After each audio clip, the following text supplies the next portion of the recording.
Olá, muito boa noite, 21 horas e 2 minutos desta terça-feira, hoje dia 28 de novembro de 2017, está no ar ao vivo o nosso Estação Hamburgo, direto para Novo Hamburgo, Campo Bom, Sapiranga, Estância Velha e para o mundo inteiro através da internet. Você acompanha a nossa Vale TV através dos nossos aplicativos para Android, para iOS, através do nosso site valetvplay.com e através do nosso Facebook ao vivo a partir deste momento. Também pode rever a nossa programação, rever esse programa dentro da nossa programação, através do 14 da NET e através do nosso canal no YouTube.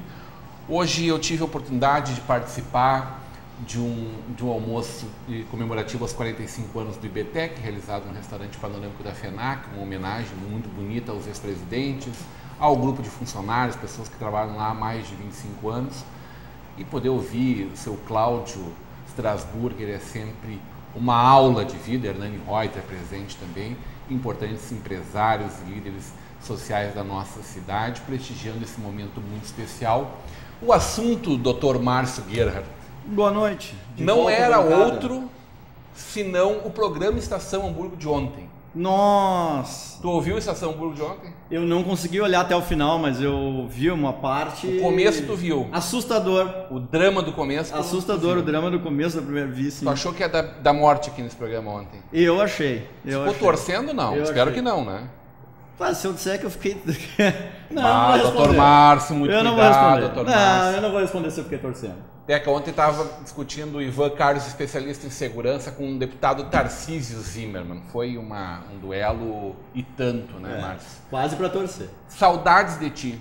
Fazia tempo que não aparecia. Da mesma forma, como eu falei ali quando tu entraste, estava com saudade de participar. Trabalhando bastante. Bastante. Audiências Rio Grande afora. Não estava viajando agora. Agora não chegou ainda a hora de passear. Não. Agora foram só audiências mesmo. Essa época de final de ano realmente acontece de marcar bastante audiência, os prazos estourarem, porque movimenta bastante esse processo. Mas enfim, estamos aí. Hoje não... Qual é a novidade do dia, o assunto do dia, o burburinho do dia dentro do grupo Novo Hamburgo? Um deles eu sei que é a Estação Hamburgo de ontem. O principal que eu consegui acompanhar e que eu mais acompanhei foi com certeza o Estação Hamburgo de ontem e os ânimos da bancada. O guri de Uruguaiana diz, né? Só se fala noutra coisa, né? No caso, não vale para esse programa de ontem, né? Exatamente. Hoje em Novo Hamburgo se fala nisso. Se falou demais nisso. Infelizmente, a gente gostaria que tivéssemos soluções para as coisas, nenhuma parte nem outra tinha uma grande solução, mas cada um tinha uma ideia de como chegar lá e os ânimos se exasperaram realmente, cada um trazendo a sua contribuição para esse importante debate. É certo que ninguém tem uma solução simples para isso, né, Marcos? Não, e nem tem como surgir alguém com uma solução simples, porque a solução não é simples, né?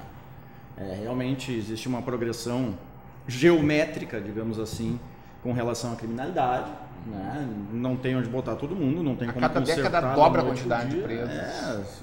Isso é realmente absurdo, né? Agora, vir com aqueles floreios de que isso ou aquilo está errado, isso ou aquilo deve pintar muro de presídio, claro, fazendo uma alusão, né, exagerada, perfeito, mas pintar muro de presídio também não resolve, não adianta vir aqui defender que resolve, não vai resolver, né? Então tem que chegar num equilíbrio aí. O caso esse de um desses assaltantes de banco que estiveram ontem no centro da nossa cidade tiroteando e esse que foi preso, estava com mais de 40 anos de prisão decretada e teve uma regressão de pena e não estava com a tornozeleira eletrônica por conta do Estado não ter a tornozeleira, o que também não teria exatamente impedido ele de fazer o que fez, se tivesse com a tal tornozeleira. Aí tem bem as duas visões, né? O juiz, diante de uma ficha como esta, ele não precisava ter dado a progressão, né? A progressão é para quem merece, não é isso, doutor? Não só não precisava, como não deveria. Não deveria, né? Aí a faculdade claro, dele, né? Exatamente. Aí nós tínhamos a posição do Ivan, que o cara que lida com a segurança, botando em pratos limpos, é quem toma tiro o dia inteiro na rua. É verdade. Né? E do outro lado, alguém dizendo que, se não tem pro coitadinho há 40 anos, condenado a 40 anos de prisão, se não tem como botar no tornozelo dele o tal do rastreador, não. falaste o nome agora, me tornozeleira. Fugiu. A tornozeleira eletrônica, então tem que deixar solto mesmo. Não, mas o que é isso, tchê? Mas o que é isso? Perfeito. Então, na verdade, quando tu estás deixando solto um elemento desses, tu estás condenando todo o resto da sociedade. Verdade. Muitas vezes a morte. Eu até tenho a impressão, eu revi todo o programa depois de novo. Tenho a impressão que ele não disse em relação a esta pessoa. Mas de modo geral, exatamente, né? ele disse, em relação a este que é um ele não falou vagabundo, que é um cidadão homicida, assaltante de banco, evidentemente que não se aplicaria a isso. Exatamente. Mas que a prisão, que tenha a vontade, né, o ânimos de libertar alguém melhor para a sociedade, que ela não cumpre com esse papel, é fato que não cumpre. Porque quando é para o Estado chegar no cidadão de bem e dizer o seguinte: olha, meu amigo, lamentavelmente nós não temos condições de lhe dar segurança, nós não somos onipresentes e volta e meia vai aí morrer um cidadão de bem com um tiro na cabeça, ele deveria também chegar pro vagabundo, estou usando as palavras do Ivan Carlos, pro vagabundo dizer: olha, meu amigo, lamentavelmente nós não temos tornozeleira e tu vai ficar guardado na cadeia. Agora, para o cidadão de bem, eles falam: olha, vai morrer um de vez em quando. Com a ficha desse rapaz, nem tendo tornozeleira, deveria ganhar a pena, né? Me parece. Muito boa noite, Pedroso, bem contigo? Boa noite, esse assunto está ótimo. Fique à vontade. Eu quero contar uma coisa. Quando o NH estava cobrindo ontem ali no centro o assalto, eu vi duas frases que me fizeram pensar: eu estou em Novo Hamburgo. Uma era Bolsonaro neles e a outra é melhor já ir se acostumando. Jair se acostumando. Ah, sim. Jair. Muito forte. 2 carros passaram e 2 mulheres, por sinal. Uma gritou Bolsonaro. Mas eu acho que ele tem um eleitor consagrado. Um grupo. Parecia que na cidade todo mundo acreditava que pintar as linhas de branco e pintar o muro do presídio resolveu o problema. Acredito, a cidade da utopia, né? Acho que elas não acreditam nisso e nem no outro extremo. Eu acho que as pessoas gostam mais do caminho do meio ali, né? Mas se funcionasse o caminho do meio, a gente estava em um lugar melhor que o de hoje, né? Mas o problema todo mundo fala em entender, em qualificar, em dar educação. E, né, o cara é o cara que mais deu educação no Rio de Janeiro, que foi o Brizola, com os brizolões. E olha o que é o Rio, resultado da geração brizolão. Escolas de turno integral. A gente não viveu mais de 30 anos desse educação regime do Bolsonaro. Em casa. E só afundamos nessa época, exatamente. As favelas não se construíram, o crime organizado, as drogas não se construíram exatamente nessa época. O Bolsonaro nem fazia parte daquele outro governo. Não fazia parte, é um cara relativamente jovem até, eu acho que, né? Mas o que eu digo assim, ó, esse papo que educação... Ele foi exonerado do quartel em 86, e qualidade de vida, né? Exonerado não, como chama? Foi mandado para reserva, né? Ele foi para reserva porque ele se elegeu vereador pelo Rio de Janeiro. Não. É o que uma matéria dizendo que não é isso, né? Mas alguém acredita em Veja? Eu não, mas as pessoas leem e passam. E Veja aquela outra Carta Capital. Tô te provocando aqui. Tô te provocando. Tá, mas tu acredita nisso? Não, tô te provocando. Eu acredito na Vale TV. Eu acredito na Vale TV. Mas na Veja e na Carta Capital não acredito. Se me permite só mais Por favor, um minutinho antes de trocar de assunto. Eu estava programando naquela época da pintura de muro e embelezamento do presídio como forma de coibir a criminalidade uma cesta muito bonita, com pincéis, com rolos de pintura, com tinta. E a culpada de eu não ter enviado isso para a prefeitura e pelos responsáveis por essa ideia está lá sentada. Que ela disse: eu não vou deixar tu mandar essa cesta. Mas ia ser uma cesta linda, ia ser um belo presente. A patroa, dona Alessandra. Gastar dinheiro com bobagem mesmo. Mas ia ficar bonito. Aqui, ó, David Chu, que não está na nossa bancada hoje. Teco, o David é um dos participantes da bancada às terças-feiras.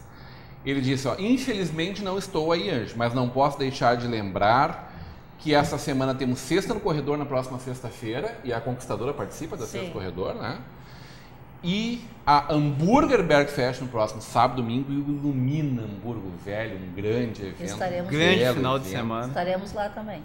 Tem mais de 9 eventos assim grandes que eu contei esse fim de semana. O Rodeio Internacional na Lomba Grande. Sabe, às vezes eu me pergunto se existe crise, né? Em Novo Hamburgo acho que não tem mais, né? Porque a sociedade tá mil, né? Coisa boa, né? Coisa tem boa, um né? motivo. Não tem motivo para ficar triste em Novo Hamburgo. Grande abraço a todos da bancada. Obrigado, David. Estamos aqui torcendo para que São Pedro dê uma trégua pra gente nesse fim de semana e que a gente possa viver Hamburgo Velho na sua plenitude com o nosso corredor na sexta, que independe da chuva, com o nosso Hamburger Bergfest, com o nosso Ilumina.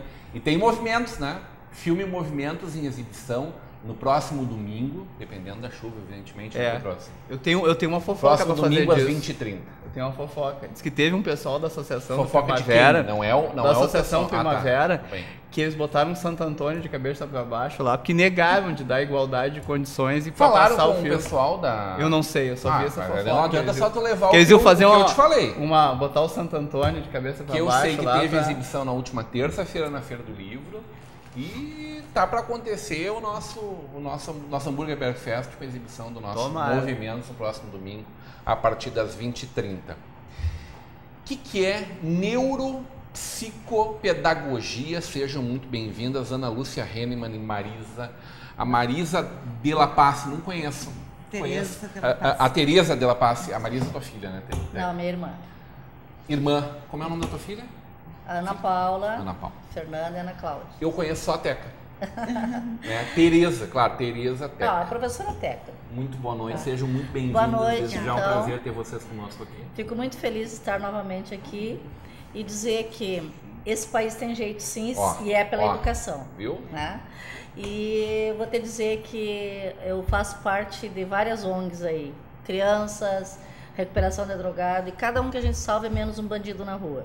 E a única salvação que tem é a família e a escolaridade, as duas caminhando juntas. Eu estive agora visitando, fazendo uma pesquisa em algumas universidades, Espanha, Portugal e Austrália.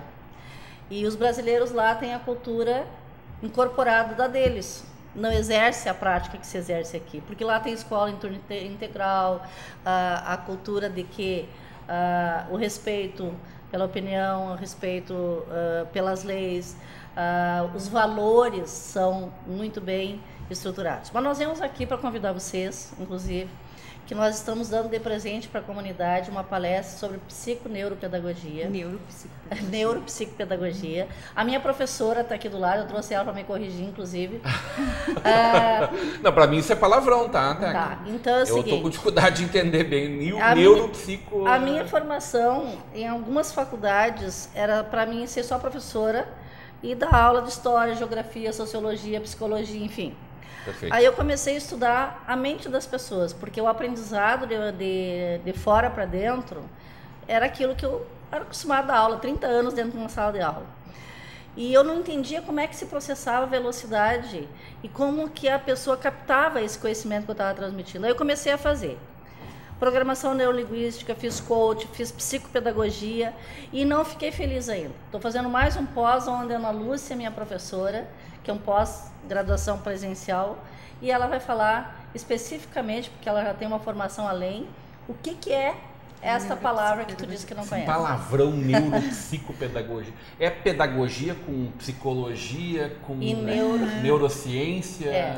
Na verdade, assim, a neuropsicopedagogia ela vem justamente assim, estudar a questão da neurociências, né, relacionada com a psicopedagogia, com a psicologia cognitiva e com a pedagogia. Então, ela traz essas três ciências englobadas, né, dentro desta palavra que você disse, é difícil de pronunciar, mas ela traz esse conhecimento. E ela procura abordar justamente esses processos cognitivos de como se dá a aprendizagem.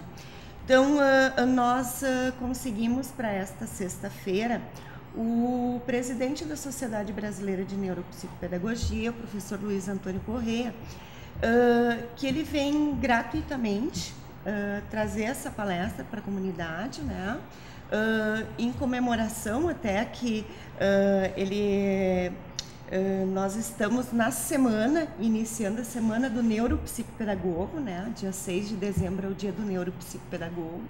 Então, nós vamos iniciar o mês de dezembro com esta oferta de qualidade, né, para a cidade. É um presente de Natal antecipado? Presente de Natal antecipado. É uma autoridade, né, que vem aqui para falar com o nosso público. Ele é o presidente nacional e no Rio Grande do Sul, acho que é uma das últimas aulas que ele vem dar, porque ele é muito agenda, ele é um professor internacional, inclusive. Ele não estava na Rádio Gaúcha essa semana? Não. Não? Não, ele não mora no Rio Grande do Sul. Mas eu ouvi uma menção, alguma coisa parecida assim na Rádio Gaúcha essa semana. Por exemplo, o tratamento à base da neuropsicopedagogia é o que o Paralamas, me ajuda agora? Herbert Viana? O Herbert passou para reaprender tudo, não foi? Isso, é um dos caminhos. Um dos caminhos, né? Porque tu tem que fazer todo uma reestruturação. Ele passou por uma neuroplasticidade, né? Perfeito. Para poder voltar, né, de maneira funcional, como ele está no momento, né? Ele teve uma reabilitação. Dentro da neuropsicopedagogia, a gente trabalha com enfoque na aprendizagem, principalmente de crianças, né? E adultos que não conseguiram, de certa forma, ter aquisição de conhecimento em determinados momentos. Então, a gente vai fazer toda uma análise, né, através de testes padronizados, de o que não está funcional naquele indivíduo e de que maneira que a gente pode ajudar para esse indivíduo. Isso é muito mais do que a gente sempre usou. Como é o termo para aprendizado mesmo? Que o Paulo Freire falava em um aprendizado, Champagnat dizia também. O termo para que eu possa aprender não é pedagogia, é... Didática. Didática. Muito mais do que didática. É muito mais. É muito mais que didática. A didática, ela está dentro da neuropsicopedagogia, né? Por isso que a gente tem... É um pedacinho lá dentro. É um pedacinho, porque a pedagogia, ela tem as estratégias de como aprender, que é justamente a didática. O professor, ele tem a didática e as estratégias. Mas a neuropsicopedagogia, ela traz como é que funcionam os processos cognitivos, né?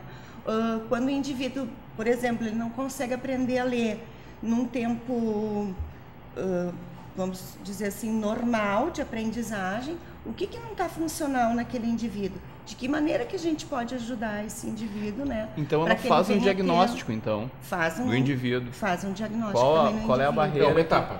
Uma etapa, sim. Na parte clínica a gente tem muito esse enfoque, mas a gente tem o contexto da neuropsicopedagogia também dentro do contexto da instituição da escola, neuropsicopedagogia institucional, que ela vai justamente instrumentalizar o professor para que ele tenha, né, a identificação precoce.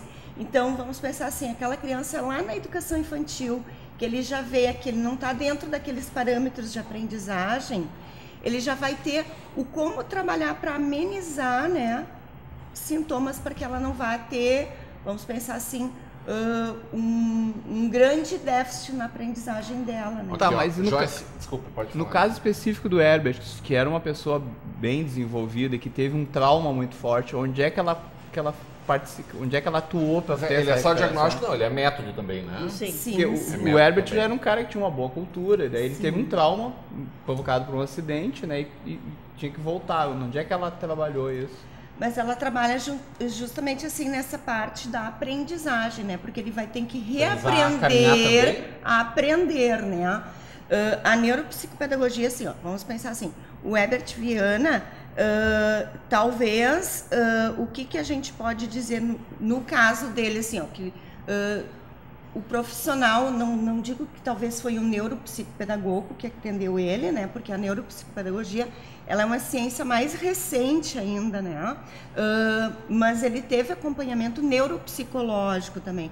Então, tu tem toda uma reabilitação de como aprender a falar, como aprender a se movimentar. Ele perdeu a sonoridade, né? Ele não conseguia mais cantar. E daí ele não conseguia nada, eu acho. Falava, né? Ele voltou, o Herbert Viana, é interessante dele que ele voltou a falar em inglês, né? Ele não voltou inicialmente a falar em português. Então, a gente até discutiu numa aula essas questões e justamente assim, ó, é a linguagem da emoção, né? A linguagem que era o amor da vida dele, né?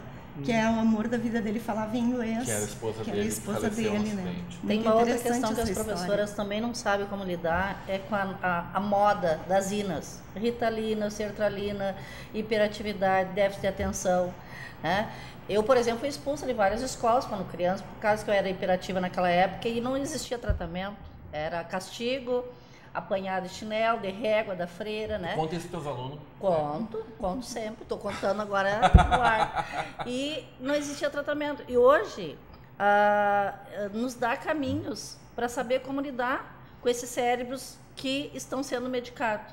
Então, o professor não recebe isso lá na pedagogia como base de informação para saber como lidar com esse ser humano.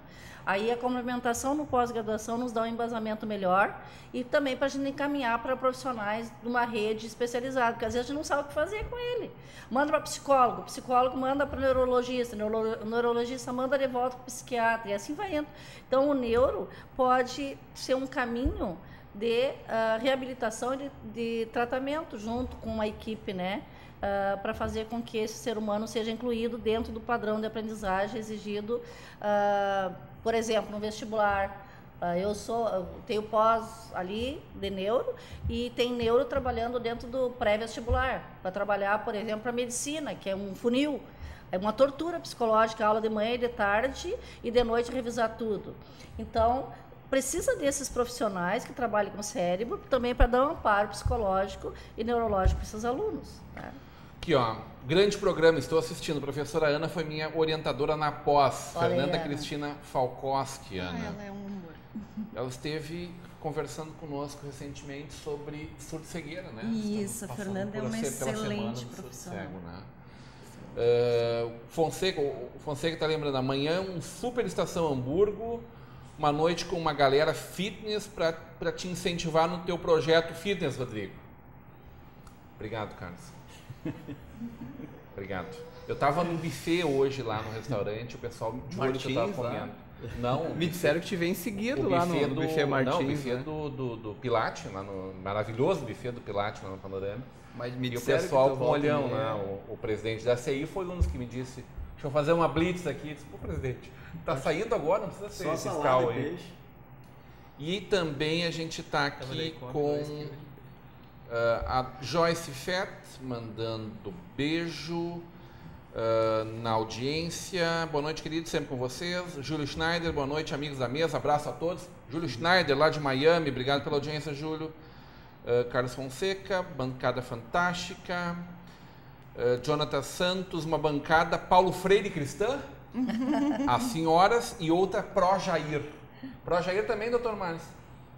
O Jonathan Santos aqui que eu te não botou digo nessa de saia forma justa. convicta o pró-Jair, eu só acho que dentre as opções hoje eu iria de Jair. Não dá pra ser cristão e ser pró-Jair? Eu não entendi isso. Pois é, eu também não entendi. Jonathan, Mas por quê? explica melhor isso aqui, Estão Jonathan. criando mais uma... Dá pra base, ser né? cristão pró-Jair. A grande base de apoio de Jair Bolsonaro Eu acho que o são pessoal cristãos. da TSP daria seria família, defensor. cristã, Militar e cristão. Tradição, família e propriedade lá fariam campanha pró-Jair em 2017, não? Aqui, ó, Marcos Reinaldo Dresch. Abraço à bancada. Como estão as contribuições da Árvore Solidária? Todo mundo convocado. Tem produto debaixo da árvore lá, Marcos.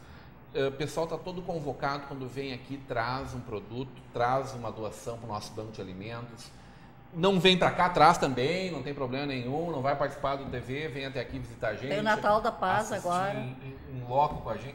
Estamos precisando muito. Natal da Paz nós temos em 6 pontos em Novo Hamburgo e mais 8 cidades aí. A gente está arrecadando aí para levar um pouquinho mais de felicidade em alimento e presente para as crianças. O banco não está dando conta, né? Jonathan Santos, Leandro Mel na audiência, obrigado pela audiência de vocês. A pergunta aqui é a seguinte, é só para professores? Não, não é só para comunidade toda, pais. É especialmente interessante para professores, então? Muito interessante para professores, né? Inclusive a gente até quer colocar, né, que nesta sexta-feira, no dia 1º, a palestra, ela inicia a partir das 19h30 na Escola Conquistadora. Totalmente gratuita, né? Psicólogos participam, psicopedagogos, professores, pais, as associações, né, que trabalham com crianças. Por exemplo, o Projeto Vida, que eu estou ainda lá representando a nossa UCIP, porque ninguém quer trabalhar de graça. Faz 10 anos que eu quero passar, vocês não querem assumir comigo. É uma ONG onde a gente dá apoio psicológico e acolhe as crianças para não ir para a rua, né? Para manter na escola. E no turno contrário, a gente tem lá oficinas de capoeira, oficinas de música. Lá dentro da escola? Lá dentro, tá bem encaminhado, era então. Na escola, agora voltou para o bairro, né? Lá na Santo Afonso. E aí essas crianças aí são atendidas também por neuros que vão fazer o estágio. Então são crianças que precisam de recuperação e de acompanhamento. Dá para fechar contratações aqui pelo ar, Alex? Vale? Aqui, ó, Tamara Ludwig, baita programa, me chama para trabalhar com você, sou fã, espero que lembre de mim, irmã do Leitão, hehehe. Como é que eu vou esquecer de ti, Tamara? A Tamara tem um programa em Caxias, que é um programa no melhor estilo dessa correria atrás do o Polícia 24 Horas, como é que é aqueles programas que tem na Bandeirantes, TV a cabo, 190. 190, lá em Caxias do Sul. E a Tamara ia a campo com os polícias, dentro da viatura, ia bala comendo. E eu dou uma sugestão. Tamara, vem, Tamara. Abraço pro meu amigo Leitão também. Dou uma sugestão, botar opa, diz ela aqui, ó. Agora a minha dúvida é se tu tá em Caxias ou em Parobé. Tu tem que me contar essa e vir aqui conversar comigo, Tamara. Renato Hack, boa noite a todos. Abraço. Tá? A audiência tá bacana. Estão perguntando como é que a gente está caminhando nesse sentido com as nossas escolas municipais. Tem bastante... Caminhamos em relação a neuropsicopedagogia na educação básica, nas redes públicas. Estivemos com a Maristela ontem, né? Estamos agendando com a prefeita. Até eu gostaria que a professora falasse o exemplo de Joinville e do Rio de Janeiro, dos laboratórios que tem em parceria com a Secretaria de Educação de lá. Nós estamos... Vamos conversar sobre isso, Teca, na volta do intervalo. Tá bom. A gente volta já já.